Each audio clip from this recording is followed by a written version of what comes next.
ये स्क्रीन कैसे शेयर होगी? We are live now. Namaste everyone. The month of September is celebrated as the Rashtriya Poshan Mah or the National Nutrition Month in order to create awareness related to maternal, infant and child care feeding practices and nutrition, and also to create awareness about interventions such as growth monitoring, anemia management, hygiene and sanitation. National Commission for Protection of Child Rights and New India Junction are celebrating Rashtriya Poshan Mah 2020 with this webinar on children and nutrition. And in order to talk about it, we have with us today Honorable Member Niti Aayog, Dr. Vinod Kumar Paul. But first, I request Chairperson NCPCR, Shri Priyank Kanungoji, to give us a welcome address. आज हम लोग यहाँ इस webinar में जुड़े हैं। हमको doctor Shri VK Paul जी का यहाँ पे सानिध्य प्राप्त हो रहा है। आपका सर बहुत बहुत स्वागत है। मेरे साथ यहाँ पर श्रीमती रूपाली बनर्जी सिंह हैं जो मेंबर सेक्रेटरी हैं कमीशन की। हमारे आयोग के सभी सदस्य भी इस वेबिनार के में फेसबुक पेज के माध्यम से जुड़े हुए हैं। आज एकात्म मानववाद के प्रणेता शलाका पुरुष आदरणीय पंडित दीनदयाल उपाध्याय जी की जयंती का दिन है और उन्होंने अपना पूरा जीवन अंत्योदय को, अंतिम पंक्ति के आखिरी व्यक्ति को मुख्य धारा में लाने के संकल्प को साकार करने के साथ अपना पूरा जीवन समर्पित किया। एक पूरा कैडर उन्होंने देश में ऐसा तैयार किया जो इस संकल्प को मन में सजोकर आगे बढ़ रहा है। आज उसी का परिणाम है कि एकात्म मानववाद के लक्ष्य को मन में रखकर अंत्योदय को साकार करने के लिए जो पोषण का अभियान, पोषण का महाअभियान माननीय प्रधानमंत्री जी ने शुरू किया है, उसका आज से 25 सितंबर को हम लोग बच्चे और उनसे संबंधित न्यूट्रिशन पे ये वेबिनार आयोजित कर रहे हैं। आप सभी लोगों को जानकर ये प्रसन्नता होगी कि हम जिस पोषण अभियान में भागीदारी कर रहे हैं वो दुनिया के सबसे बड़े अभियानों में से एक है और ये इकलौता ऐसा अभियान है जो सरकार ने शुरू किया लेकिन अब जन आंदोलन का रूप ले चुका है। आज इस वेबिनार में फेसबुक के माध्यम से जो जुड़ने वाले हैं वो न्यू इंडिया जंक्शन के सोशल मीडिया चैनल्स के माध्यम से जो लोग जुड़ने वाले हैं उनमें हमारे सभी state commission for protection of child rights के माननीय अध्यक्षगण, माननीय सदस्यगण, वहाँ के स्टाफ है। इसके साथ ही एस्पिरेशनल डिस्ट्रिक्ट्स में काम करने वाले 100 से अधिक एस्पिरेशनल डिस्ट्रिक्ट्स में काम करने वाले ऐसे एनजीओज हैं जो ग्रास रूट पे अपनी प्रेजेंस के माध्यम से काम करते हैं और आयोगों की मदद करते हैं बच्चों तक उनकी समस्याओं का समाधान करने में। तो एक तरीके से ये आज ऐसा मंच एक स्थापित हुआ है जहां शीर्ष पर कन्वर्जेंस का काम करने वाली संस्था नीति आयोग, जो महिला बाल विकास मंत्रालय हमारी आदरणीय मंत्री श्रीमती स्मृति ईरानी जी के कुशल नेतृत्व में जिस तरीके से काम करता है, वहां से लेकर के सरकार के सभी विभागों में इस पोषण अभियान में कन्वर्जेंस एस्टेब्लिश करने का काम नीति आयोग बहुत ही जिम्मेदारी के साथ और बखूबी निभाता है। उसके प्रतिनिधि के रूप में आदरणीय डॉक्टर पॉल साहब हमारे साथ हैं। इसी प्रकार ग्रास रूट पे सबसे नीचे गाँव में, आंगनवाड़ी में सहयोगी के रूप में जो एनजीओज अपनी मदद पहुंचाते हैं उनके प्रतिनिधि भी हमारे साथ जुड़े हुए हैं। ये कन्वर्जेंस इसी भाव से चले कि जन आंदोलन आगे इसी भाव से बढ़े और हम जहां एसडीजी के गोल 3 को प्राप्त करेंगे, ये मुझे पूरा विश्वास है। उसी के साथ साथ 2022 तक स्टंटिंग को 25% तक कम लाने वाले इस महाअभियान को भी हम पूरी तरीके से सफल बनाएंगे। सर, आपका बहुत बहुत स्वागत है। सभी एनजीओज का बहुत बहुत स्वागत है। इस वेबिनार के माध्यम से जुड़ने वाले सभी वॉलंटियर्स का बहुत बहुत स्वागत। प्रियांक जी, उन सुंदर शब्दों के लिए, सुंदर वेलकम नोट के लिए धन्यवाद। Let me now introduce our viewers to the guest of the day, Dr. Vinod Kumar Paul. Dr. Paul is a pediatrician by training. He has been the faculty of Department of Pediatrics, All India Institute of Medical Sciences, New Delhi, since 1985 and has been the head of department for nearly a decade. He has been closely associated with India's health policy and programs in various roles for over 3 decades. As a globally recognized academic and public health exponent, Dr. Paul chaired the Technical Advisory Group on Women's and Children's Health for WHO, Southeast Asia region. He has been a co-chair of the board of the Partnership of Maternal, Newborn and Child Health. The Government of India appointed Dr. Paul as a member of Niti Aayog in August 2017, where he leads the health and nutrition verticals. He has played a pivotal role in formulating the Poshan Abhiyan and the Ayushman Bharat initiative. Dr. Paul, I now hand over the session to you. We can begin. धन्यवाद, बहुत बहुत धन्यवाद। माननीय श्री प्रियंक कानूनगो जी, माननीय रूपाली बनर्जी सिंह जी, निवेदिता जी, और आज इस webinar में जो सब हमारे मित्र सब जुड़े हुए हैं, एनसीपीसी परिवार से जुड़ने वाले लोग, जुड़ने वाले लीडर्स, जुड़ने वाले एनजीओ संस्थाएं, मैं उन सब का नमन करता हूं, सबको धन्यवाद देता हूं कि आपने ये एक मौका क्रिएट किया है। और आज पोषण के बारे में कुछ इम्पोर्टेंट मुद्दों की जो बात मैं आपके सामने प्रस्तुत करूंगा, उसमें आप अपना वक्त देंगे और उसमें उसके बारे में सोचेंगे, ये मेरी उम्मीद है।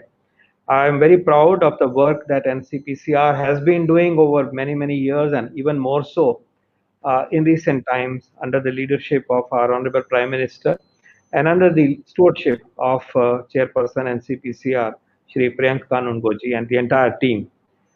पोषण एक हमारे देश के जो सबसे महत्वपूर्ण समस्याएं हैं, प्रायोरिटीज हैं, ये उसमें एक बहुत बड़ा मुद्दा है। यहाँ से ही हमें इस बात को शुरू करना चाहिए। जैसा कि मैं आपके सामने दर्शाऊंगा, हमें इसमें बहुत दूर तक जाना है और ये एक कमी रही है और दुख वाली बात है कि हम पोषण से के जो इश्यूज हैं उससे अभी भी जूझ रहे हैं, कुपोषण से जूझ रहे हैं, अनीमिया से जूझ रहे हैं। लेकिन पोषण अभियान के अंतर्गत इन चीज़ों के ऊपर काबू पाना, इन चीज़ों को सरमाउंट करना, इन इंडिकेटर्स को इम्प्रूव करना हम सबका कर्तव्य है, जिम्मेवारी है, और हमें इसका आह्वान प्रधानमंत्री जी ने खुद किया है और हमें इसको करके दिखाना है। और मैं आपके समक्ष जो प्रस्तुत करूंगा उसमें मेन चीज़ ये समझाने की बात कोशिश करूंगा कि कौन सी चीज़ है जिससे, कौन सी बातें हैं, कौन से बिहेवियर हैं जिससे कि असल में चेंज आएगी। आपको मैं एक केस बनाने की कोशिश करूंगा कि ultimately it is about our behaviour change. हमारे देश में उतनी संपन्नता ज़रूर है कि ये हम उन कमियों की वजह से नहीं है कि अन्न नहीं है, खाना नहीं है, लेकिन मैं प्रस्तुत करूंगा कि असली चेंज जो है वो बिहेवियर चेंज की ज़रूरत है। और उसको अपने पीडियाट्रिक्स और चाइल्ड हेल्थ का जो मैं स्पेशलिस्ट हूँ, वो थिंकिंग जो सालों साल मैंने सीखी है, उसको भी आपके सामने मैं इस अभियान के साथ जोड़ते हुए प्रस्तुत करूंगा। तो सबसे पहले आगे बढ़ते हैं कि दो टर्म्स को यूज़ किया जाता है, तो थोड़ा सा साइंटिफिक तरीके से आज लेंगे इस बात को। और मैं समझता हूं कि हम जब साइंटिफिक तरीके से सोचते हैं, रैशनल और बेसिस के ऊपर जाके सोचते हैं, तो जो हम कर रहे होते हैं उसका जो लॉजिकल बेसिस है वो भी समझ आता है, लॉजिकल हमें करना क्या चाहिए वो भी समझ आता है, और एक नई ऊर्जा मिलती है सारी हमारी हिम्मत को और हमारे जोश को। तो ये प्रस्तुत कर रहूँगा कि 3 बच्चे हैं यहाँ पे। एक बच्चा जिसने लाल निकर पहनी हुई है, उसको अगर आप ध्यान से देखें तो वो खड़े हैं और ऊपर एक डॉटेड लाइन है जो लगभग उसमें ये फिट हो रहे हैं। तो ये मान लीजिए ये 5 साल का बच्चा है, तो अगर हम उसको देखते हैं तो ये इसकी हाइट भी नॉर्मल है जो 5 साल के बच्चे की होनी चाहिए, हाइट का पैरामीटर है ऊपर, और उसको हम देखें तो ये कमज़ोर भी नहीं लग रहा है, ठीक जैसा लग रहा है। और अगर हम इसको प्रोग्राम की भाषा में बोलें तो इसका वज़न जो है वो 5 साल के बच्चे जैसा है और इसकी हाइट जो है, लंबाई भी 5 साल के बच्चे जैसी है। तो ये एक नॉर्मल हुआ, नॉर्मल बच्चा वो हुआ जिसकी हाइट अपनी उम्र के हिसाब से है और जिसका वजन जो है वो अपनी उम्र के हिसाब से। आज हम इसी की चर्चा कर रहे हैं, एनीमिया की तरफ मैं आज नहीं जाऊंगा, उसके लिए अलग से फिर मिल सकते हैं। फिर एक दूसरा बीच वाला बच्चा है, इसको अगर आप ध्यान से देखें तो इसकी हाइट जो है वो तो नॉर्मल जैसी है, लेकिन ये तो पतला सा दिखाई दे रहा है, वीक दिखाई दे रहा है। और अगर हम इसका वजन लेंगे तो हम पाएंगे कि ये बच्चे का वजन जो है वो 5 साल के बच्चे की उम्र जैसा नहीं है, उससे कम है। तो क्या है ये बच्चा पतला है, ये बच्चे को हम वेस्टेड बच्चा कहते हैं, वेस्टिंग हो गई है इसकी। हाइट अच्छी है लेकिन वजन में कहीं पे वीकनेस है, दिख रहा है, ये लग रहा है कि बीमार बच्चा है, ये सूखापन दिखाई दे रहा है इस बच्चे में, थिन है। ऐसे बच्चे हमारे सामने आते हैं और ऐसे बच्चे बीमार भी होते हैं और दिखेंगे। ये वेस्टेड बच्चा जो है एक प्रकार का एक कुपोषण की एक टाइप है, तो ये वेस्टिंग की टाइप है कुपोषण में। उसके आगे एक और बच्चे को देखिए, इस बच्चे को अगर हम जल्दी में देखेंगे तो लगता है कि शायद 3.5 साल का बच्चा है, क्योंकि बाहर तो इसको कोई पतलापन नहीं दिखाई दे रहा है, वीक भी नहीं दिखाई दे रहा है, लेकिन जब इससे उम्र पूछो तो वो कहता है कि मैं तो 5 साल का हूं। तो ये बच्चे में क्या कैरेक्टरिस्टिक है कि इसकी हाइट जो है वो 5 साल के बच्चे जैसी नहीं है, ये तो शॉर्ट है, लेकिन वजन जो है वो दिखने में वीक नहीं लगता, लेकिन अगर हम इसका हिसाब करें तो इसका वजन जो है वो भी 5 साल के बच्चे से कम होगा और उसकी हाइट भी 5 साल के बच्चे से कम है। तो ये बच्चा देखने में लगता है कि 3.5 साल का है, और अगर 3.5 साल का हो तो ये ठीक ही लगेगा। तो इस बच्चे को हम स्टंटेड कहते हैं। स्टंटेड है क्योंकि ये ठिगना बच्चा है।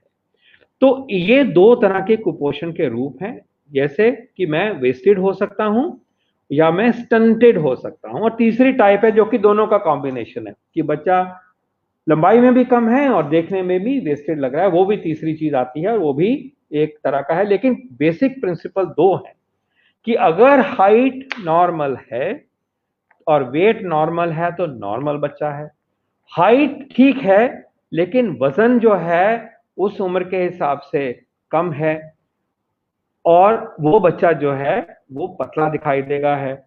तीसरा बच्चा जो है वो है स्टंटेड बच्चा है, जो बच्चा अपनी उम्र के हिसाब से उसका वजन कम है और अपनी उम्र के हिसाब से उसकी हाइट जो है वो कम है। लेकिन अगर अपनी हाइट को ही हिसाब लगाएं तो वजन को करें तो वो ठीक है।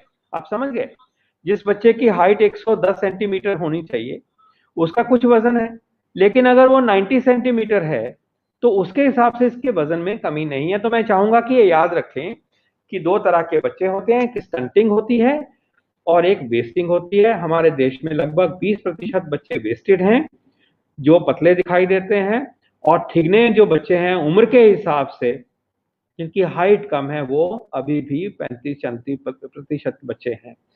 इसमें आपको याद रखना होगा कि जो ठिगनापन बनता है, स्टंटिंग बनती है, वो वाला कुपोषण है जो महीनों महीनों तक चला हुआ है।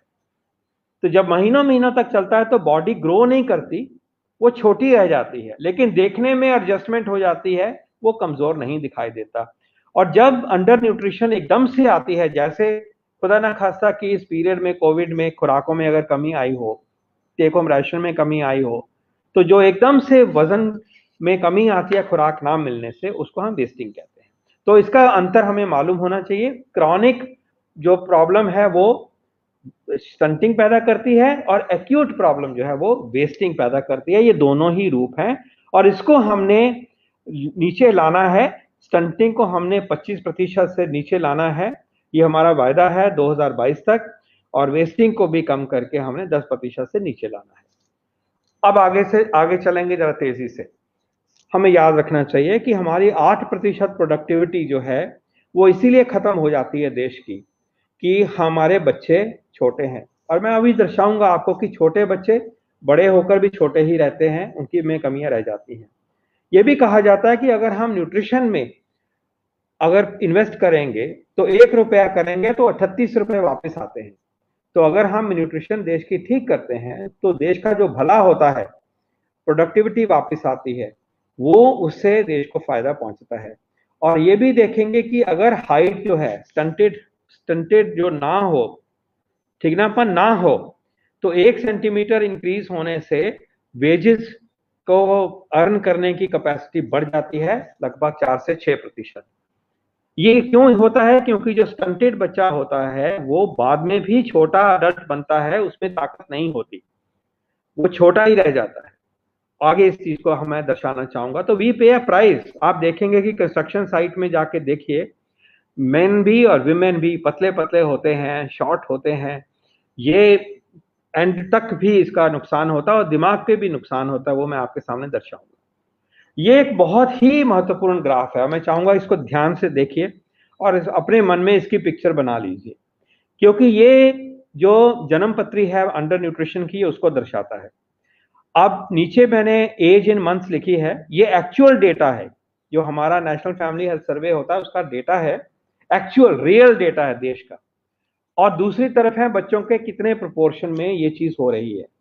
और हम क्या दर्शा रहे हैं आपको, हम दर्शा रहे हैं कि स्टंटेड बच्चे कितने हैं। स्टंटेड का जो रूप है अंडर न्यूट्रिशन का 34% तो है, लेकिन ये कहानी डेवलप कैसे होती है। तो देखिए, पैदा होने पर लगभग 15, 16, 17% बच्चे ऑलरेडी स्टंटेड हैं। आप देख रहे हैं ग्राफ जो है वो 0 से शुरू नहीं हो रहा पैदा होने पे, वो 15, 10 और 20 के बीच में 16-17% पे शुरू हो रहा है। हमारे बच्चे पैदा होते ही छोटे हैं, अंडर नरिश्ड हैं, स्टंटेड हैं। तो अगर हमने इसको ठीक करना है तो फिर बाद में जो हम मर्जी मेहनत करें वो तो हो ही नहीं सकता, क्योंकि शुरुआत ही ऐसे हो रही है। हमें वापस पिछली तरफ जाना पड़ेगा, और जब हम पिछली तरफ जाते हैं तो हमें माँ की जो सेहत है उसके ऊपर नजर डालनी पड़ेगी। एडोलेसेंस में जो हम सेवा करते हैं, जो प्राप्ति होनी चाहिए, डेवलपमेंट होनी चाहिए, उसके ऊपर आधारित है। ये बच्चे को खाना खिलाने के बाद में या बच्चे के लिए जो मर्जी हम इम्यूनाइजेशन कर लें, ये बदल नहीं सकता। तो एक सबसे पहला मैसेज मैं आपको अब जो दे रहा हूं वो ये है कि अंडर न्यूट्रिशन का जो रूप हम देखते हैं बाद में कि छोटे बच्चे घूम रहे हैं, 35% हैं, 34% हैं, तो उसकी शुरुआत में ही 17% जो पार्ट है वो पैदा होने से पहले ही हो जाता है। इसलिए वुमन एम्पावरमेंट और जो बातें मैं आगे लेके आऊंगा, और बर्थ स्पेसिंग है, एज एट मैरिज है, age at birth child birth है, उसकी बात आएगी इसके ऊपर। तो ये सबसे पहले लेके दे। अब आगे क्या हो रहा है, पहले 6 महीने में जहां मैंने पहली लाइन ड्रॉ करी है कि थोड़ा सा बढ़ जाता है, बढ़ रहा है, बढ़ रहा है, बढ़ रहा है, ठीक है। अब इस पीरियड में बच्चे की खुराक क्या है, बच्चे की खुराक है ब्रेस्ट फीडिंग। तो शायद हम फेल हो रहे हैं, इसको दर्शाऊंगा मैं आपको। आप देखिए कि 17% जो है क्यों 20% हो जाता है 6 महीने आते आते हम सबके सामने इस समाज में। तो कुछ तो गलतियां हो रही है, शायद बच्चे बीमार हो रहे हैं, हम नहीं दे पा रहे, देखभाल नहीं कर पा रहे, या हो सकता है कि वो घर की जो बाकी समस्याएं हैं उसका भी हिस्सा बनते हैं।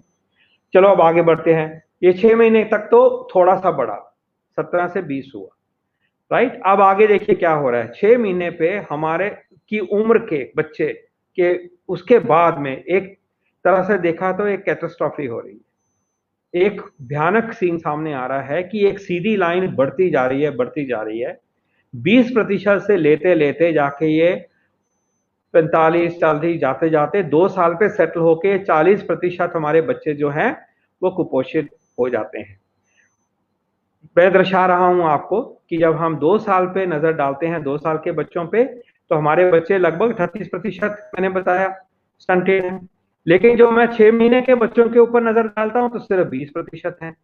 तो ये जो दुगना हो गया है, ये जब 6 महीने के बाद जो बच्चा बड़ा होता है, हम सब इस एक्सटेंट तक फेल हो रहे हैं, और इसके ऊपर नजर डालनी पड़ेगी कि। और देखिए, जैसे मैंने कहा, पैदा होने से पहले जो होगा वो तो परोक्ष है, ये हमारे सामने हो रहा है। जो 17 से 20 हुए 6 महीने तक, वो भी सामने है, लेकिन 6 महीने के बाद एक स्टीप राइज हो रही है कुपोषित बच्चों में। ये हम सबका बड़ा एक बेसिस है और इसको हम ठीक कर सकते हैं।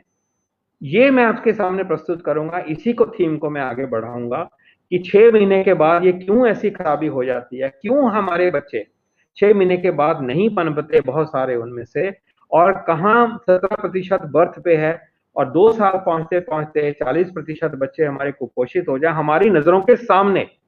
ये एक जो लर्निंग है इस ग्राफ से, मैं चाहूंगा कि आप इसको सोचिए।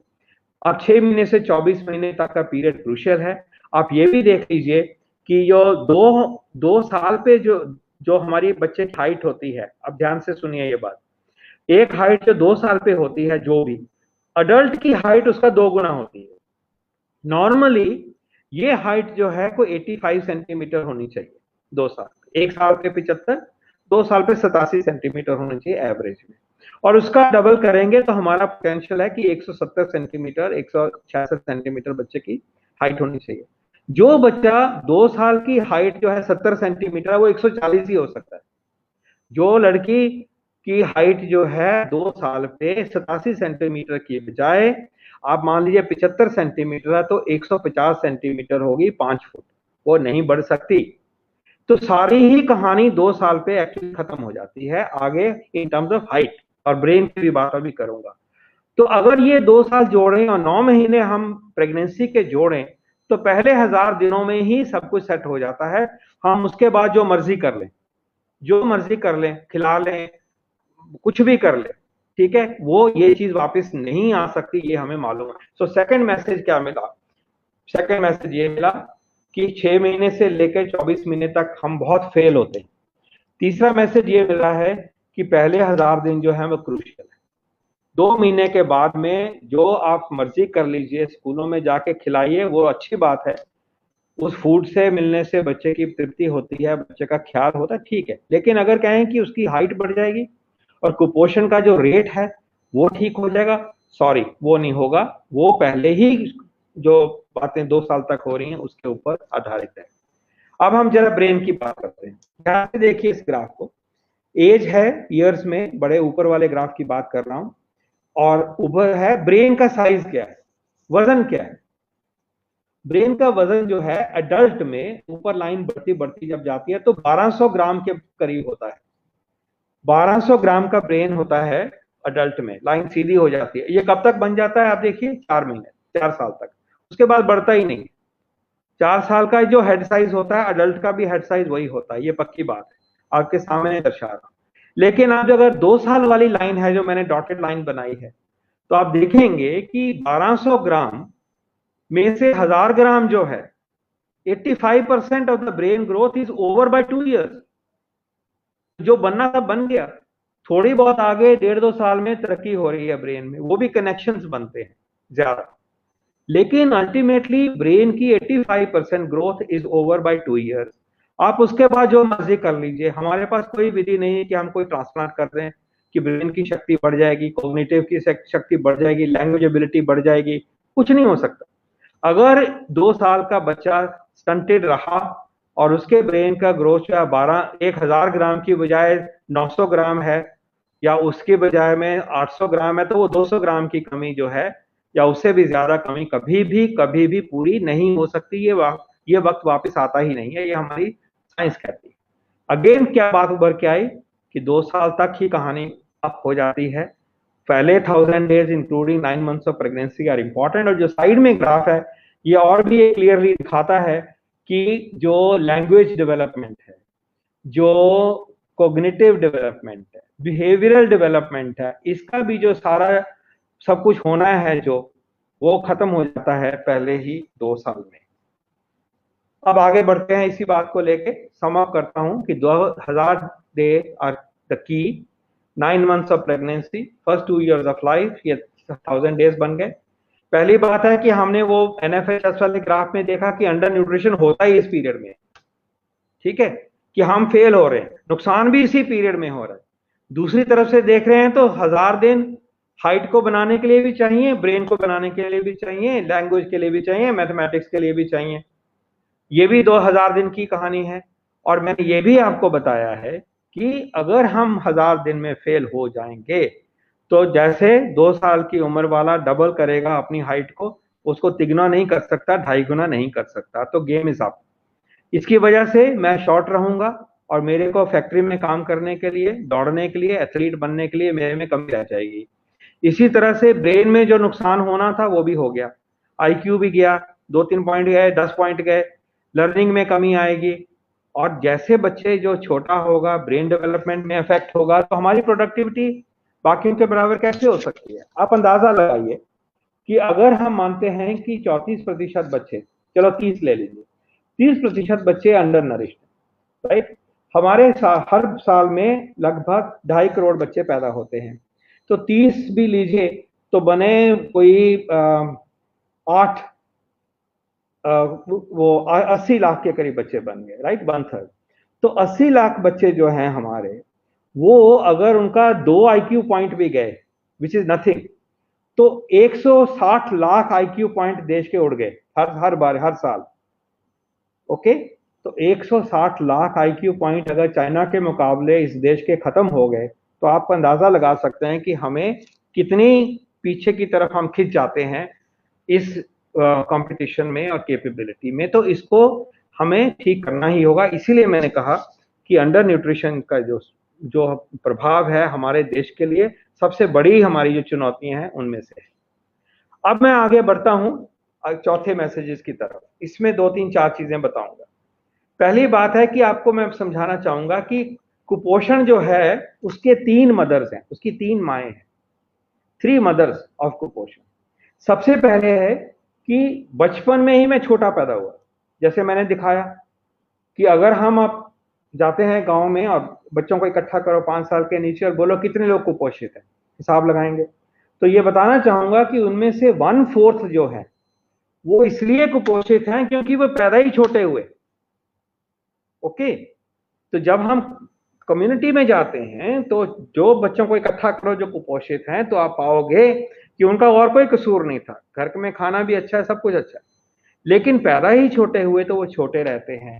तो सबसे पहली मदर ऑफ कुपोषण इज कि जो रियल मदर है वहां से, और जेनेटिक्स की वजह से, और जो एक एपिजेनेटिक फिनोमिनन है कि छोटी लड़की है वो कुपोषित हुई, फिर उसका बच्चा भी जो आगे हुआ जाके वो भी छोटा हुआ, ऐसे जनरेशनल साइकिल्स हैं। माँ की हेल्थ की बात आती है, इसको मैं एलैबोरेट करूंगा।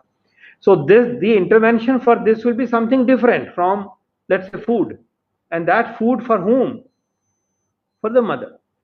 सेकेंड, 25% अंडर न्यूट्रिशन इसलिए होती है कि बच्चों को बीमारियां होती है। भले चंगे बच्चे को भी जब बीमारी होती है, पर्टिकुलरली डायरिया या निमोनिया, तो बच्चे का वजन गिर जाता है, और जो डायरिया 2.5 हफ्ते चलेगा, 2 महीने चलेगा, वो बच्चे की फिर हाइट जो है वो अफेक्ट हो जाएगी। टीबी हुआ, हाइट अफेक्ट हो जाएगी। क्रॉनिक निमोनिया हुआ, उससे हो जाएगी। तो सीरियस इलनेस, पर्टिकुलरली डायरिया, कुपोषण में अपना योग देता है। खाने की कमी नहीं है, सब कुछ चीज की कमी नहीं है, लेकिन दस्त की बीमारी होगी, निमोनिया की बीमारी होगी, टीबी की बीमारी होगी, तो कुपोषण होगा। तीसरा मुद्दा है जो कि हम जनरली समझते हैं कि कुपोषण इज अबाउट पोषण।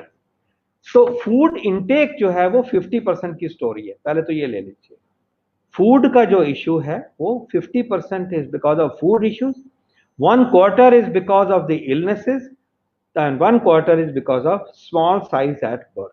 तो फूड को जितना मर्जी कर लीजिए, वो भी हम नहीं करते, अभी मैं दर्शाऊंगा, लेकिन उससे आधा कुपोषण ठीक होगा। कॉन्वर्सली आप डायरिया और निमोनिया को अच्छा मैनेज करो तो 25% कुपोषण खत्म हो जाएगा। ये भी एक समझना हमें जरूरी है। यहां पे एक और बात आती है जो मैं समझाना चाहूंगा। कई बार हम उन चीजों पे चले जाते हैं जो कि इस दायरे से दूर हैं।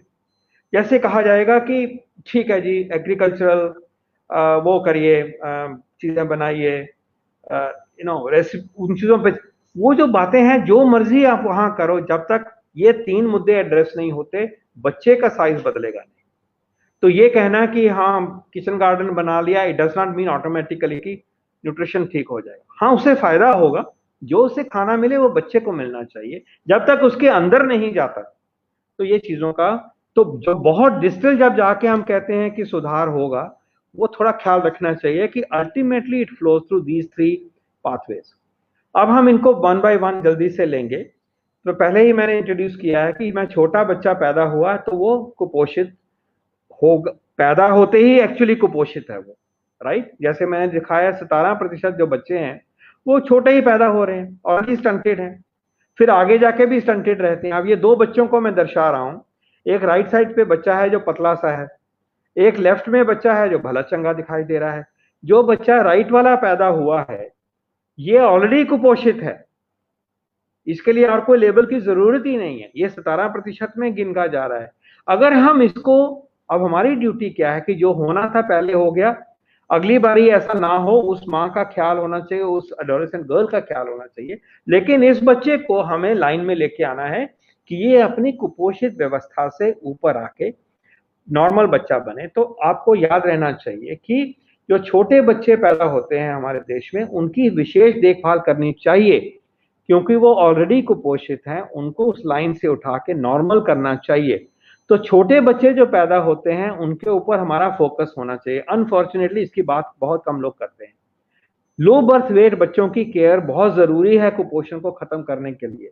उसका प्रिवेंशन अलग इश्यू था, लेकिन जो पैदा हो गए ऐसे बच्चे, वो आगे भी कुपोषित रहते हैं। जैसे मैंने बताया कि 25% बाद में जो कुपोषण पाते हैं हम लोग, वो छोटे बच्चे होते हैं पैदा होने के समय। तो उनको हमें अच्छा ख्याल रखना, जो मैं ब्रीफली आगे बताऊंगा। अब आता है कि हमारे बच्चों का साइज जो छोटा है 17% और उसका असर 25% चाइल्डहुड कुपोषण पे होता है, उसके लिए क्या करें? उसके लिए 7 मुद्दे हैं। पहले तो ये बच्चियों की सेहत का ख्याल रखना, उनको पढ़ाना, उनको एम्पावर करना, ये एक स्पेशल एक याद रहना चाहिए। ये कहानी वहां से शुरू होती है। दूसरा है कि एडोलेसेंट गर्ल जो है, बाद में जो मां बनने वाली है, उसकी सेहत का, उसकी खुराक का, उसकी एम्पावरमेंट का, उसकी हाइजीन का, उसका स्वास्थ्य का ख्याल रखना जरूरी है। तीसरा जो कि डुएबल है, वो क्या है कि बच्चे का जो चाइल्ड बर्थ है, बच्चा पैदा होना चाहिए, वो 20 साल के ऊपर होना चाहिए। 21, 22, 23 पे होने चाहिए बच्चे। तो शादी जो है वो 18 से पहले तो बिल्कुल ही नहीं होनी चाहिए। अगर हम शादी को डिले करते हैं, चाइल्ड बर्थ को डिले करते हैं, तो बच्चों का साइज बेटर होता है, बच्चे बेटर वेट होते हैं। आप कुछ भी कर लीजिए, जो 16 साल की बच्ची जो बच्चा पैदा करेगी, वो बच्चा छोटा होगा, प्रीमेच्योर होगा, कुपोषित होगा, लो बर्थ वेट होगा। 23 साल वाला जो बच्चा पैदा होगा, माँ की उम्र का 23 साल जो पैदा करेंगी, वो बच्चे का चांस है कि वो नॉर्मल होगा। तीसरी बात लेके आती है कि प्रेगनेंसी से पहले माँ को स्वस्थ होना चाहिए, कॉन्ट्रासेप्शन का ख्याल रखना है, फूड तो शादी हो गई तो पहले ही, प्रेगनेंसी से पहले भी ख्याल रखें। लेकिन एक सबसे महत्वपूर्ण बात वो है कि बर्थ स्पेसिंग जरूरी है, कि बच्चे का बर्थ 20 साल की उम्र के बाद हो और दो बच्चों में 3 साल का अंतर हो। जब बच्चों के पैदाइश में अंतर 3 साल से कम होता है तो बच्चे हमारे छोटे पैदा होते हैं। फिर एंटीनेटल केयर की बात है कि उसका ख्याल किया जाए, कॉम्प्लिकेशंस नहीं हो। फिर जो बर्थ के ऊपर कॉम्प्लिकेशंस होती हैं, उसका बचाव जो है वो हमें अच्छी जगह पे जाके बच्चे की डिलीवरी होनी चाहिए। अब दूसरे मुद्दे पे आते हैं, इन्फेक्शंस की बात करें। जैसे मैंने कहा कि डायरिया से 25% अंडर न्यूट्रिशन होता है, तो उसमें क्या बचाव हो सकता है? बहुत बचाव हो सकता है। सैनिटेशन, स्वच्छ भारत, सेफ वाटर, उसका भी प्रावधान किया जा रहा है। हैंड वॉशिंग, एक तो ये हो गया। दूसरा है कि टीके लगेंगे बच्चों को डायरिया के, उसका रोटावायरस वैक्सीन है तो सब बच्चों को मिलना चाहिए।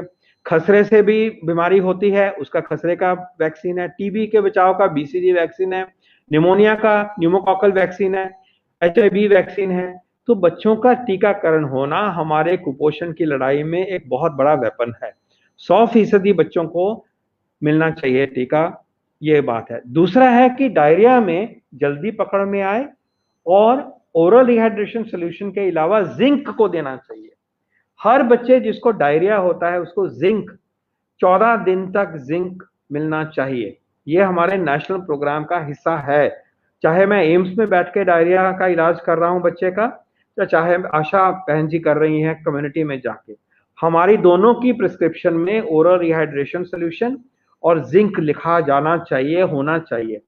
लेकिन जिंक हम कितना इस्तेमाल करते हैं? सिर्फ 30% जो डायरिया के एपिसोड उसमें करते हैं। हमें 100 पे करना होगा, तब इसका असर, उनकी जान भी बचेगी और कुपोषण भी ठीक होगा। अब इसी को सम अप कर रहा हूं। Immunization, early detection of diarrhoea, ORS और जिंक, और जब निमोनिया होता तो एंटीबायोटिक का प्रावधान होना चाहिए, और आयरन, फॉलिक एसिड और विटामिन ए सप्लीमेंटेशन होना चाहिए, और डीवर्मिंग की जो प्रोग्राम है उसको होना चाहिए। और इन बच्चों को हमें अच्छी तरह से उनसे बातचीत करना चाहिए, उनको खिलाना चाहिए, खेलना चाहिए उनके साथ, ताकि उनका दिमाग जो है वो अच्छी तरह से डेवलप हो। और स्वच्छ के प्रिंसिपल जो है उनको हमें फॉलो करना है। अब तीसरा मुद्दा आता है कि फूड का इशू है।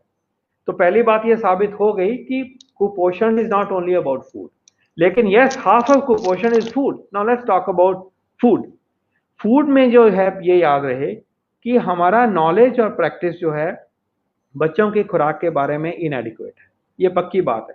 हमारे पास फूड की कमी पर से नहीं है, और टेक होम राशन भी प्रावधान किया जाता है आईसीडीएस के द्वारा। और इसी को बात को आगे बढ़ाते हैं। अब बच्चे के लिए फीडिंग है क्या? न्यूबॉर्न में बच्चे की फीडिंग है कि उसको माँ का दूध फर्स्ट आवर में मिलना चाहिए, पहला प्रिंसिपल। पहले 6 मंथ की क्या कहानी है, जब बच्चा पैदा हुआ उसको माँ का दूध विद इन 1 आवर मिलना चाहिए, फिर उसको 6 महीने तक सिर्फ माँ का दूध मिलना चाहिए। फिर तीसरा प्रिंसिपल है कि बच्चे को माँ का दूध 2 साल तक मिलते रहना चाहिए, 6 महीने के बाद और खिलाना है, उसकी बात करेंगे।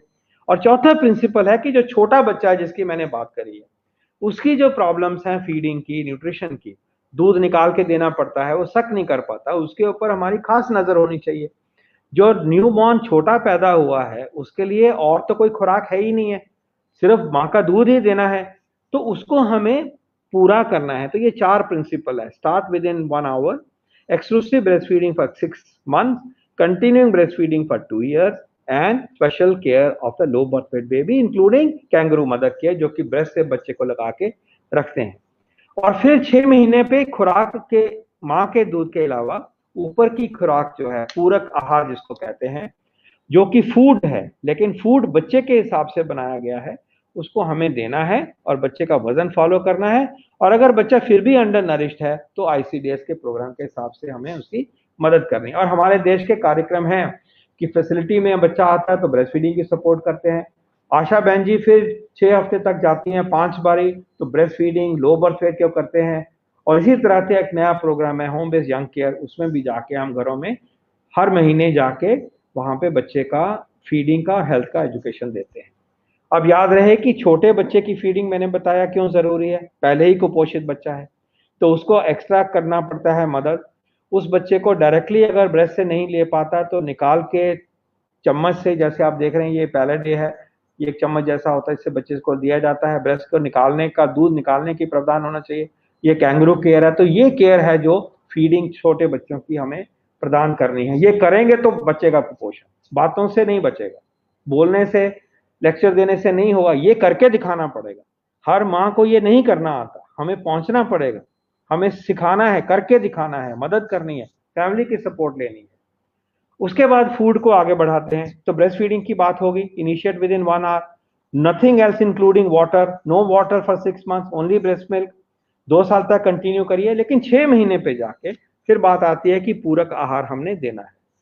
ये जो डेटा मैं दिखा रहा हूं उसको आप ध्यान से जरा देखिए कि 6 और 8 महीने के बीच में कितने बच्चों को हमने खाना शुरू करा दिया कुछ और। तो आप देखेंगे कि कोई भी लाइन जो है लगभग 40% से ऊपर नहीं है। हमारे आधे, लगभग आधे या आधे से भी ज्यादा बच्चों में, देखिए ध्यान से, ये क्या है, ये डिफरेंट स्टेट्स हैं, तो कोई भी, ये 70% वाली एक स्टेट है, उसको छोड़ दीजिए। टिपिकल स्टेटें जो है 43% बच्चों में ही हम खाना शुरू करते हैं, तो पहले हम खिलाना ही नहीं शुरू करते। 6 महीने हो गए हैं, ऊपर का पूरक आहार करना चाहिए, हम खिलाते ही नहीं है। ये मिडिल क्लासेस की भी प्रॉब्लम है, तो यहाँ हम फेल होना शुरू हो गए। तो वो 6 महीने बाद ये लाइन ऊपर जा रही थी अंडर न्यूट्रिशन की, उसको आप समझ सकते हैं कि क्यों जा रही है। ये याद रहना चाहिए कि वजन के हिसाब से जो न्यूबॉर्न की खुराक की जरूरत होती है वो बड़े की खुराक से ज्यादा होती है, 120 कैलोरीज पर किलो होती है।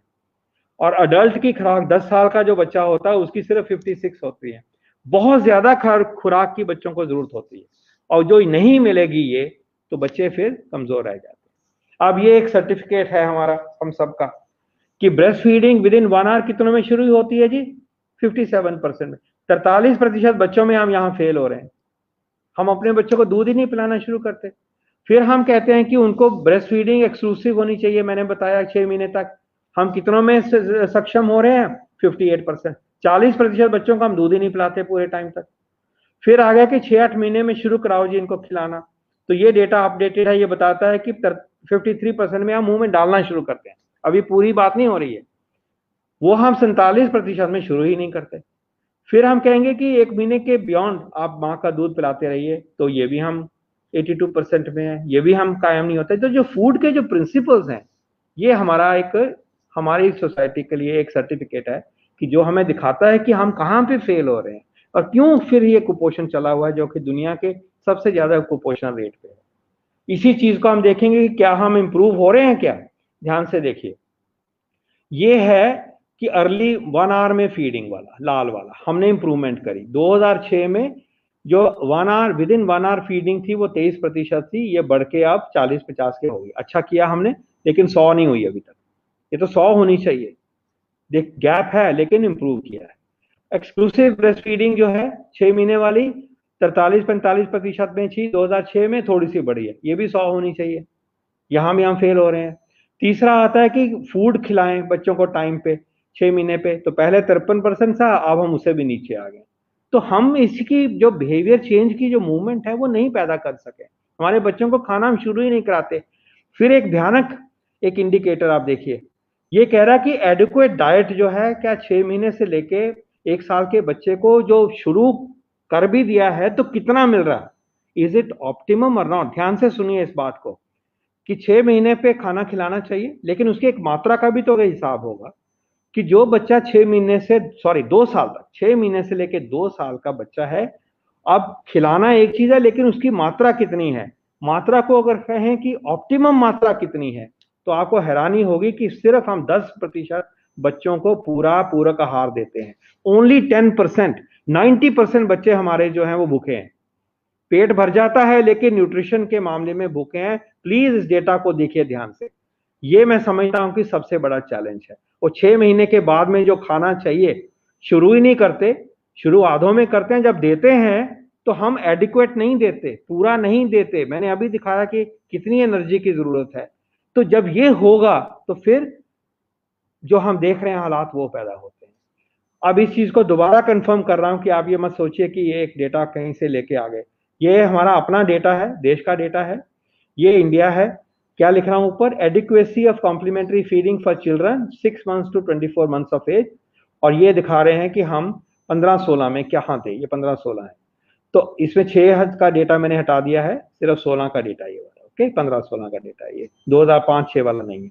तो इसमें क्या दिख रहा है, ओनली 9-10%, ये देखो भारत में सिर्फ 10% बच्चे हैं जिनको कि हम एडिक्वेट फूड देते हैं, सफिशिएंट फूड वो हम दे पाते हैं। हाईएस्ट कौन सा है, तमिलनाडु में कितना, 30%। ये भी क्या ग्रेटनेस हुई, 100 क्यों नहीं है ये, बाकी देशों में 100 होता है। और अगर ये हालात है तो मिडिल क्लासेस भी नहीं खिला रही हैं ऑप्टिमली बच्चों को, क्या बाद में कॉम्पनसेट कहीं होता होगा पता नहीं। पंजाब को क्या खराबी हो गई है, 8% में भी नहीं एडिक्वेट फूड दे रहे हैं। मैं समझता हूं कि ये मुद्दे को प्लीज आप फैलाइए, ये क्रिटिकल इश्यू है, हम अपने बच्चों को एडिक्वेट फूड नहीं दे रहे। इसीलिए कॉम्प्लीमेंट्री फूड की जो बहुत बड़ी इंपॉर्टेंट बात है, लास्ट में इसकी तरफ आऊंगा। अब आपको मैं ये भी बताना चाहूँ कि ऑप्टिमम अमाउंट क्या होता है। ऑप्टिमम अमाउंट क्या है कि 1 साल का बच्चा, ध्यान से सुनिए आप सब और आगे भी फैलाइए, 1 साल के बच्चे की खुराक जो होती है वो होती है 1000 किलो कैलोरीज, 1000 किलो कैलोरीज। और आप और हम सब की खुराक कितनी है, 2000। एडल्ट को कितना खाना खाना है, 2000। जो मैनुअल लेबर करते हैं 2200। कहने का तात्पर्य ये हुआ कि हमें कल्चरली ये एक्सेप्टेबल ही नहीं है कि जो 1 साल का बच्चा है उसकी खुराक मेरी और आपकी खुराक का आधा हिस्सा है। हम ये समझ ही नहीं पाते, इसीलिए ये एडिक्वेट फूड कभी हम दे नहीं पाते 90% बच्चों को। आधी खुराक, अब आप आज जब खाना खाएंगे तो आधा खाना अपना जो रखा है ना लंच पे, उसको दूसरे प्लेट में डालिए और सोचो कि 1 साल का बच्चा जिसको गोदी में लेके खिलाना पड़ता है, जो अपने आप नहीं खाता, उतना खाना उसके अंदर जाना चाहिए। ये एक मुद्दा मैं चाहूंगा कि आप याद रखिए, the calorie energy requirement of a child with 1 year is half of the adult requirement. Half. 1-year-old child, he is just about able to stand and walk with support. एक आधी खुराक है उसकी, और ऑब्वियसली हमारी जैसी खुराक नहीं खा पाएगा, वो एनर्जी डेंस होनी चाहिए, जिसकी की बात ब्रीफली करूंगा स्टॉप करने से पहले। तो आप कॉम्प्लीमेंट्री फूड की ही बात करते हैं, इसी को आगे बढ़ाते हैं। क्या खिलाना उसको, खाना वही है जो घर में सब में है। एक सीरियल होगा जो कि कार्बोहाइड्रेट देता है हमें, ये राइस होगा या व्हीट होगा, सबको पता है। दूसरी कौन सी घरों में खाता, हम सब घर में क्या खाते हैं, दाल खाते हैं। दाल एक प्रोटीन का सोर्स है, लेकिन दाल का पानी नहीं खिलाएंगे आप, वो तो पानी है, उसको थिक बना के खिलाएंगे ताकि दाल जो है बच्चे के अंदर जाए।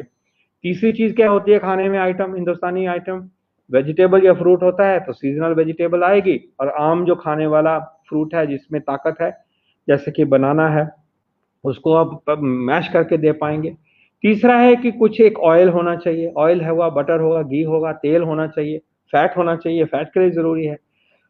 चौथा, पांचवा प्रोडक्ट जो होता है मिल्क एंड मिल्क प्रोडक्ट होता है। तो मिल्क में एक मिनरल्स भी हैं, मिल्क में प्रोटीन भी है, मिल्क में कार्बोहाइड्रेट भी है, ये हमारा आम खाना है। फिर इसके ऊपर आ जाते हैं जो कि शुगर आ जाती है, एग हो सकता है, फिश हो सकता है, छठी आइटम ये हो सकती है कि ये भी हम दे सकते हैं।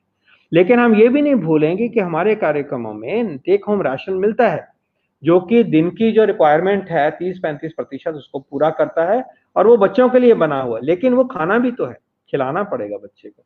तो इससे फिर फूड क्या बनते हैं, सीरियल और दाल को मिला के खिचड़ी बनती है, दलिया बनता है, सत्तू, पोहा, इडली, सूजी खीर, राइस, ऐसी चीज, चिड़वा है, सेवियां हैं, दही है, राइस कर्ड है। ये खाने जो है वो बच्चा खाएगा। हमारे और आप वाली रोटी जो है वो 6 महीने का बच्चा नहीं खा सकता। तो हमें ये प्रमोट करनी है कि ये मिले, लेकिन अमाउंट जरूरी है ज्यादा हो। और क्योंकि अमाउंट जरूरी है तो बच्चे को हम जितनी बारी खाते हैं उससे 2 गुना या 1.5 गुना बारी खिलाओ। हम 4 बारी खाते हैं तो बच्चे को 6 बारी खिलाना पड़ेगा, वो पूरा नहीं खा सकता, पेट छोटा है उसका। फिर वेजिटेबल में कुछ नहीं करना, वही खाना उठाइए, मैश कर दीजिए, ऑयल ऊपर डालिए, इन सब के ऊपर ऑयल को डालिए। Oil is good for children, हमारे लिए ठीक नहीं है, उनके लिए बहुत अच्छा है।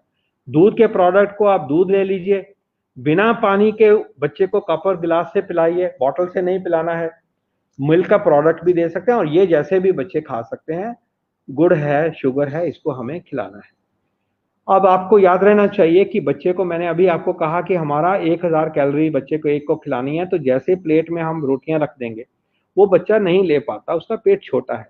तो एक कॉन्सेप्ट है कि एनर्जी उसकी बढ़ाने के लिए एनर्जी डेंसिटी बढ़नी चाहिए, और एनर्जी डेंसिटी जो बढ़ जाती है वो जब हम तेल ऐड करते हैं या बटर ऐड करते हैं तो बनती है। 1 चम्मच जो बटर है या ऑयल है या तेल है उसकी कैलोरीज होती हैं 45, और 1 चम्मच जो शुगर है उसकी 20 होती हैं। ओके, और रोटी जो होती है उसकी कैलोरीज 80 होती हैं। तो 1 चम्मच फैट जो है या बटर है वो आधी रोटी के बराबर है। तो या तो बच्चा आधी रोटी खाए या 1 चम्मच आप ऑयल उसके खाने में ऊपर डाल दीजिए, वो एक ही बराबर है। ये कॉन्सेप्ट भी हमें प्रमोट करना है एनर्जी डेंसिटी का। तो जो बच्चे को खाना मिले वो थिक होना चाहिए, सेमी फुल होना चाहिए, ताकि बच्चा स्वॉलो कर सके। आपको कितना कितना खिलाना है पोर्शन, आधी से 1 कटोरी 6 महीने तक, 1 साल के बाद में 1 से 1.5 कटोरी। कितनी बारी खिलाना है, 1 साल के बाद 5 बारी, 6 महीने से 1 बारी, 3 बारी। लेकिन एक बहुत जरूरी बात है कि उसको हमें प्यार से खिलाना है, पतला खाना नहीं रखना है, थिक होनी चाहिए कंसिस्टेंसी। और इसको प्यार से खिलाना, ब्रेस्ट फीडिंग कंटिन्यू करना, हाथ धोना, बच्चे को स्पून से खिलाना। टाइम लगता है, ये बच्चा अपने आप नहीं खा रहा, ये 1 साल का बच्चा है, अपने आप थोड़ी खा जाएगा इसको। तो जो मदद कर रही है, मम्मा मदद कर रही है, तो उसको सपोर्ट मिलनी चाहिए कि वो बच्चे के ऊपर टाइम लगा सके। ये ख्याल रखना है, बहला के खिलाना है, खुशी से खिलाना है। और जब खुशी से खिलाते हैं तो ब्रेन स्टिमुलेट होता है, उसका कॉग्निशन, उसको लैंग्वेज, बिहेवियर, बॉन्डिंग, प्यार, ये सब मिलता है। तो ये nutrition is intricately linked to bonding and stimulation. इसीलिए एंड में मैं कहना चाहूंगा कि इसीलिए हम इसको थीम बनाते हैं कि भारत के सभी बाल खूब खाएं पूरक आहार, इसको प्रमोट करिए please.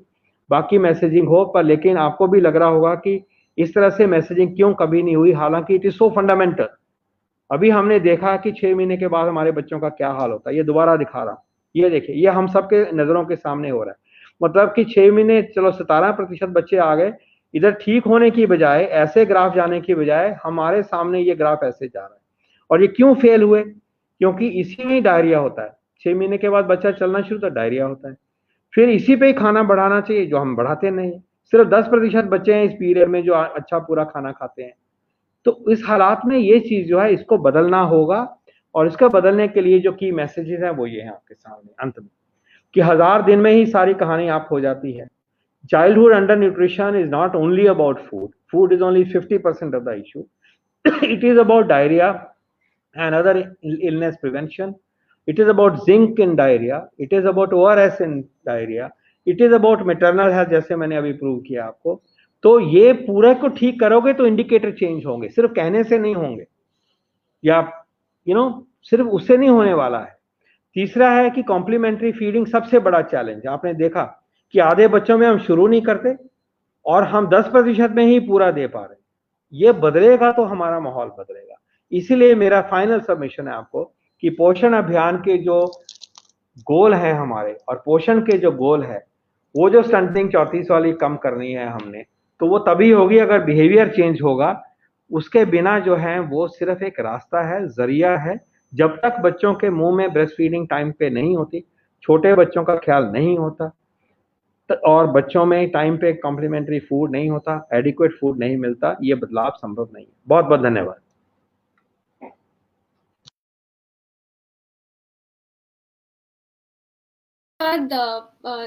It's been such an insightful presentation और ये पहले 1000 दिन बच्चे के जीवन में उनके स्वास्थ्य को लेकर कितना ध्यान देना चाहिए और कैसे ये देश की प्रोडक्टिविटी के लिए भी इम्पोर्टेंट है। तो सर, प्रज्ञा आनंद का एक सजेशन है, ये अगर इस पर आप कुछ टिप्पणी करना चाहें तो।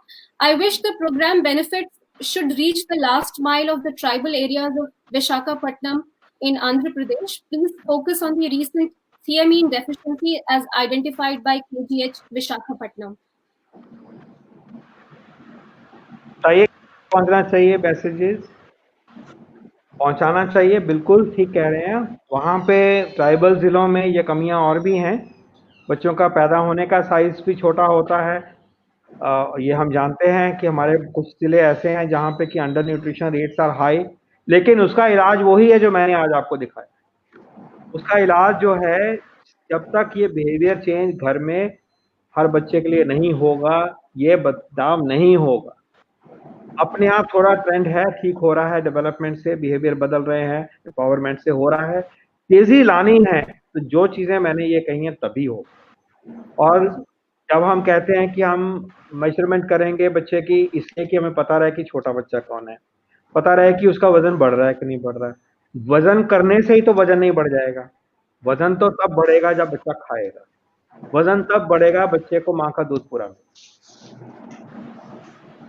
जी, अंजुम महमूद भी कुछ कहना चाह रहे हैं कि there should be a separate team empowered with full power for real implementation of centrally sponsored scheme to have check and creating awareness among mothers about this fact in a language that they understand, they better understand. और इसी से जुड़ा एक सवाल भी है sir कि इसमें बहुत सारे सेक्टर्स इन्वॉल्व हैं इस पोषण अभियान को सफल बनाने के लिए।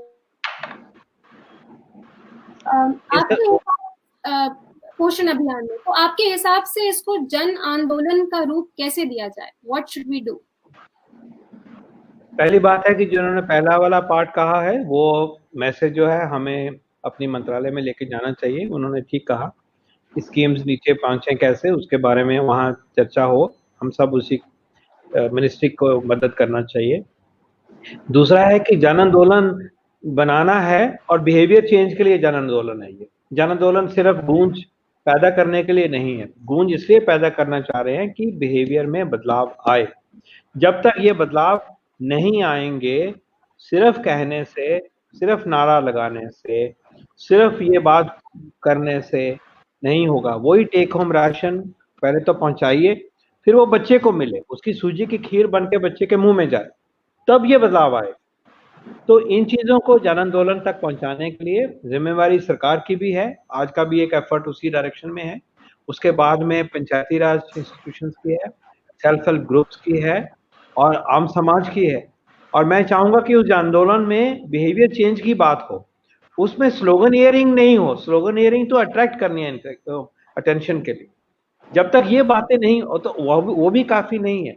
उसके बाद अगर छोटे बच्चे को ब्रेस्ट फीडिंग में डिफिकल्टी होती है तो किसी ने मदद तो करनी है, वो भी एक प्रोग्राम का हिस्सा। तो अवेयरनेस एक चीज है, खाना खिला के दिखाना। एक आप बच्चों को इकट्ठा करते हैं जो कि एक जन आंदोलन का हिस्सा है, वहां बच्चों को कॉम्प्लीमेंट्री फीड करके दिखाते हैं कि ये बच्चा खा रहा है, तुम्हारा क्यों नहीं खा रहा, करके दिखाएं कि ये कितना फिनिश कर सकता है, कि पूरी कटोरी बच्चा खा सकता है 1 साल वाला, वो करके। तो बिहेवियर चेंज के जो मुद्दे, बोलना एक चीज है, वो अवेयरनेस, लेकिन उसके पीछे जो करके दिखाना है वो एक प्रैक्टिकल डेमो भी होने हैं, पेशेंस से भी देखना है, घर के अंदर भी हमें सपोर्ट करना है, उसका जो तंत्र बना हुआ है उसको इस्तेमाल करना है। आशा बहन जी के द्वारा, आंगनबाड़ी वर्कर के द्वारा, पंचायती राज वाले, टीचर का, स्कूल में भी इसकी बात होनी चाहिए। ये जन आंदोलन में तो सबकी भागीदारी होती है। जी सर। सर समय कम है, पर हम एक छोटा सा सवाल और लेना चाहेंगे कि कोविड-19 की वजह से ऐसी कई चुनौतियां आई हैं जो जिनके बारे में हमने सोचा भी नहीं था। तो जो भारत का जो न्यूट्रिशन टारगेट है, वो उसका सामना करने के लिए, ये जो चुनौतियां आई हैं उनका सामना करने के लिए क्या भारत तैयार है, और हम किस प्रकार से इसको देख रहे हैं? देखिए, कोविड की वजह से जरूर मुश्किलात आई होगी, हालांकि कोशिश पूरी करी गई कि टेक होम राशंस और सपोर्ट दे पाएं, लेकिन सिस्टम में क्योंकि डिस्टेंसिंग रखना है तो हुआ होगा। एट द सेम टाइम ये भी हो सकता है कि डायरिया वगैरह कम हुआ हो इस बारी, क्योंकि थोड़ा बहुत तो असर है फैमिलीज में इन चीज़ों के बारे में। तो कहना मुश्किल है, लेकिन आम धारणा यही रहेगी कि जब इतना प्रोग्राम के ऊपर प्रेशर कम हुआ है तो शायद कोई ना कोई कमी रही होगी, तो उसको अब ठीक करना चाहिए। वो एक पीरियड खत्म हो गया, अब तो ऐसा कोई नहीं है कि हम खाना घर नहीं पहुंचा सकते या मैसेजेस घर नहीं जा सकते और जाके हम बता नहीं सकते अपने आप को मास्क पहन के हम क्यों नहीं जा सकते। और इसको बदलाव तो लाना पड़ेगा। आप देखिए ना, बदलाव पे जाइए, बदलाव हमें लाना पड़ेगा कि बच्चों को लुक आफ्टर कैसे करना है, एडोलेसेंट गर्ल के लिए क्या करना है। तो उन मुद्दों को एक्चुअल मुद्दों की तरह पकड़िए, सिर्फ उसको टोकनिज्म की तरह से करने से ही बदलाव वो नहीं आएगा, because it is not acceptable. More 33-34% under nutrition children of a great nation like ours is not acceptable. So we are hopeful that Poshan Ma will contribute towards the holistic nourishment of children and create a malnutrition-free India, as we've set a target for ourselves. आपने अपना मूल्यवान समय दिया हमें, उसके लिए बहुत धन्यवाद. I now request Ms. Rupali Banerjee Singh, Member Secretary NCPCR, to give a vote of thanks, please. Good afternoon. Malnutrition is important at every age. Children need proper nutrition to stay healthy and strong and grow up healthy and strong. Nutrition for children can also help establish a foundation for healthy eating habits and nutritional knowledge that a child can apply throughout his life. Experts say that better the nutrition for the child in the womb and during childhood, the better would be their mental development and they will stay healthy. It is an established fact that to ensure nutrition for children, the mother must also get complete nourishment. According to the Government of India, the Prime Minister's overarching scheme for holistic nutrition or Poshan Abhiyan or National Nutrition Mission is the Government of India's flagship program. To improve nutritional outcomes for children, pregnant women and lactating mothers. Launched by the Honorable Prime Minister on the occasion of International Women's Day on March 8, 2018 from Jhunjhunu in Rajasthan, the Poshan, that is Prime Minister's overarching scheme for holistic nutrition Abhiyan, directs the attention of the country towards malnutrition issue and address it in a mission mode. National Nutrition Month, that is Rashtriya Poshan Ma, is celebrated in the month of September to disseminate the necessary and the message related to maternal, infant and young child care and feeding practices and nutrition. It also includes other related interventions such as growth monitoring, anemia management, hygiene and sanitation and so on. On behalf of the Commission, I would like to express my sincere gratitude to Honorable Member Niti Aayog, Dr. V.K. Paul, for giving his time for this webinar and for sharing his valuable ideas on the theme of nutrition. NCPCR is privileged to have you serve for this webinar. We are grateful to you for the informative talk on various aspects of nutrition for children. I would like to thank and acknowledge the support and guidance received from Honorable Chairperson NCPCR, Shri Priyank Kanun Goji. I would also like to thank Ms. Nandita Tiwari of New India Junction. I hope together we will fight against malnutrition and enable our children to grow healthy. Thank you.